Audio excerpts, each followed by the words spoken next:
La magnitud del genocidio cometido por Israel en Palestina ha quebrado el apoyo con el que tradicionalmente contaba el Estado sionista en los Estados Unidos. El movimiento de estudiantes universitarios movilizados en solidaridad con el pueblo palestino no deja de crecer y ya es duramente reprimido por la policía, siguiendo las órdenes de la administración Biden. Pero los estudiantes no se enfrentan solamente a esta represión estatal, sino también a posibles represalias por parte del empresariado, que ya ha amenazado con no contratar a los jóvenes díscolos una vez acaben sus estudios. Empresarios estadounidenses amenazan con no contratar a estudiantes que participen en las manifestaciones de apoyo a Palestina. We wouldn't look to bring folks like that into our company, and if those protests reflect the values of the campuses where they're doing it, we wouldn't be interested in recruiting students from those campuses. También han propuesto utilizar inteligencias artificiales de vigilancia para ficharlos a través de reconocimiento facial y poder tomar acciones legales en contra de los manifestantes. Every single image, even at night now, goes into an AI generator and will tell you who that individual is. There's plenty of consequences for all those people. These people are screwed. We will sue them, and we will get their dorm rooms taken away, and we will take their cars and their boomboxes, and we'll bankrupt them. Estas declaraciones siguen la línea de las autoridades israelíes, quienes han declarado que estas manifestaciones son antisemitas y una amenaza terrorista contra Israel. We always knew that Hamas hides in schools. We just didn't realize that it's not only schools in Gaza, it's also Harvard, Columbia, and many elite universities. El verdadero carácter de la operación militar israelí en Palestina, sin embargo, se pone de manifiesto en cuanto un periodista se atreve a preguntar a un representante del Estado sionista por el número de civiles asesinados por su ejército.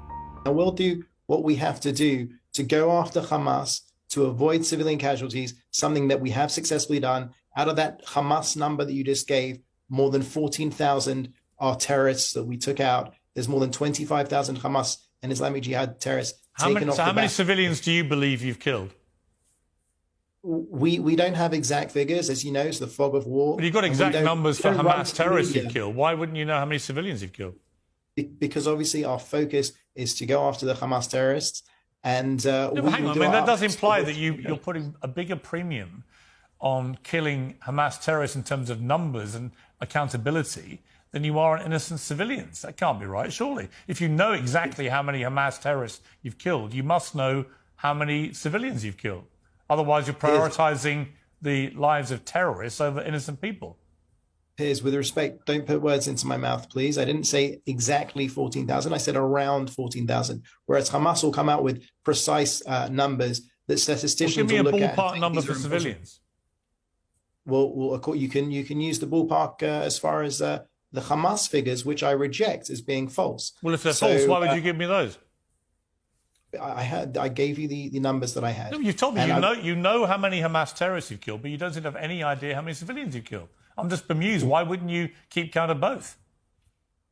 I don't have that information to give you, Piers. If I did, I would. You've literally no idea how many civilians you've been killing.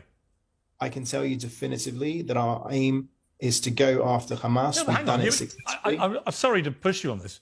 That's quite extraordinary. You're an official spokesman for the Israeli government, and you have no idea how many civilians you've killed. I thought you just told me that you were particularly careful about not killing civilians. But if you don't know how many you've killed, how can you say that with any certainty? Because even if you were to go by a ratio of the Hamas figures, we would still be far ahead of any Western army. That wasn't my question. You know it wasn't my question. I don't have the information. Well, you literally have no idea how many civilians you've killed. It's not that I don't know. I'm not authorized to give the information. I don't have the information. That's complete nonsense. Why are you authorized to give me the number of terrorists you've killed, but not the number of civilians? I don't understand. Por su parte, el establishment político continúa haciendo ímprobos esfuerzos por imponer un relato falseado sobre el conflicto palestino-israelí, tal y como se puede observar en esta intervención de la exsecretaria de Estado, Hillary Clinton. I have had many conversations, as you have had, with a lot of young people over the last many months now. And you're right, they don't know very much at all about the history of the Middle East, or frankly about history in many areas of the world, including in our own country. But with respect to the Middle East, they don't know that under the the bringing together of the Israelis and the Palestinians by my husband, the then Israeli Prime Minister Ehud Barak, the then head of the Palestinian Liberation Organization, then the Palestinian Authority, Yasser Arafat.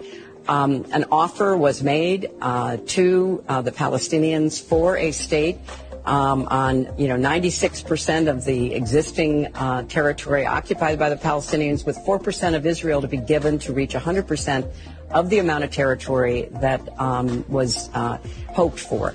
And this offer was made, and if Yasser Arafat had accepted it, there would have been a Palestinian state now for about 24 years.